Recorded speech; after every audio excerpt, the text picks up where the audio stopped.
Welcome back, my lovelies. If you are new here, please don't forget to like, comment, share, and follow. If you're a returning follower, thank you, thank you, thank you. Today we will be making something known as yeast. Yes, that's right, yeast buns back home, but we all like to call them East bun. And I do look at me crazy because everybody from Ratan don't call these things East bun. Okay, you want to start out with 5 pounds of flour. Yes, 5 pounds of flour might seem like a lot, but I guarantee you it's only going to give you about 20 to 25 buns, depending on the size that you roll them. I like to start by making a little hole in my flour. It's optional, it's not necessary. I just like to do it that way. I just mix everything from the inside out, as well as some sugar. The sugar all depends on you. I'm going to use 1 cup of sugar because this measuring cup is half of cup. So I'm going to use 1 cup of sugar as well as a pinch of salt. You guys already know, when I have sugar, I have salt. When I have salt, I have sugar. Get used to it. Again, we have all been guilty of calling these things East bun. So that's what we gonna call them today, people. East bun. You want to take 4 packets of yeast. Yes, 4 packet of yeast for this measurement, as well as some vegetable shortening. It is optional to use the shortening. Some people prefer shortening. Some people prefer butter.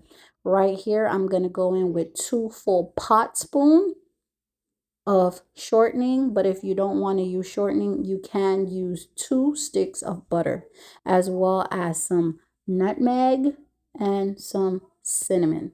This right here is just a container that I put my cinnamon in from back home after I have ground it. So I'm going to go in with my fresh grounded cinnamon from Eldon's. And I hear that now all the way from Eldon's. Yes, I don't care what nobody say.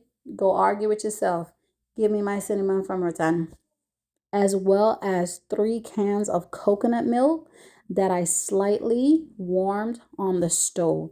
You want to go in and mix it gently before pouring all of the milk in there. You're going to, or should I say, mix it gradually, and then you continue to pour and mix.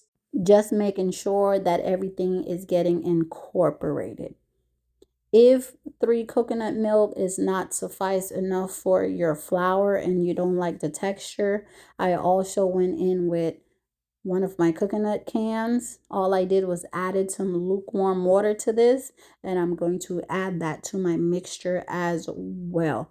It doesn't have to be the full complete can. It's just enough for you, for your dough to come together. After that, I'm going to lay it out on the counter with some flour, and I'm going to knead my flour. And I hear me? I'm going to knead my flour. Remember, when you're cooking, you gotta make loud to this flour, okay? You need this flour to do what you need it to do. So you gotta knead the flour for quite a bit. After kneading my flour, I'm gonna set it to double in size in a warm area, covered for about an hour. And I do look at me crazy. I had a lot to do. I had to go pick up kids from school and go to the store. So this was rising for about 2 hours and a half. After that, I'm going to take my kneaded dough that doubled in size, and I'm going to roll out my desired amount of dough that I want to form my buns. All you're going to do is roll it out like a snake, and then you're going to put it in a swirl to make your buns. How big or how small of a bun you want, of course, you guys know it all depends on you. There's no exact measurements to how big or how small. There's no exact shape. This is just the way we make it, okay? I'm pretty sure around the world, you guys make it. You call it something else. If you do, let me know down in the comments. These 5 pounds of flour gave me, I want to say, if I'm exactly about 21 East bun, because I made them fairly large. Yes, it gave me about 21, if I'm not mistaken. 21 buns. because again, I made them very fairly large. After you roll them off, you're going to set them to double in size once again. And once your buns have doubled in size, it should look somewhat like this. We will be baking these on 350 until golden brown, or if you guys want to use the toothpick method, until that toothpick comes out clean. But I personally just like to look at the bottom, see if it's browning, switch it on the trays in the oven. After it browns on the top, I take it out.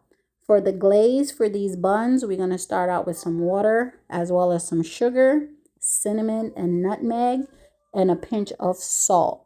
You want to make this come together until you get a slurry or a syrupy like texture before adding a stick of butter. And once you take your yeast bun, because that's what I'm going to call them, even though they're yeast, I'm going to call them yeast bun out of the oven. You're going to base this on the top of them. This is what is going to give your buns that sweet-like taste, I want to say. After a while of cooking on the stove, your slurry should look somewhat like this before adding in your stick of butter. Yes, one whole stick of butter.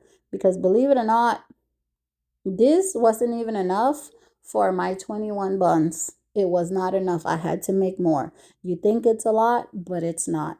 So we're going to let that just melt down and come together. And then we're going to go ahead, take our buns out of the oven. Give it a good minute or so. You can go ahead with a barbecue baster. I just like to go with a piece of paper, damp it, and wet the top of my buns. And once you have completed that, this is what your yeast buns should look like.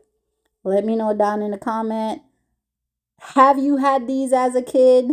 Wherever you're from, I'm pretty sure some part of the Caribbean you have had yeast bun before. Let me know if you did, and what are some of your best memories of having yeast buns. Thank you guys for watching, and I'll see you guys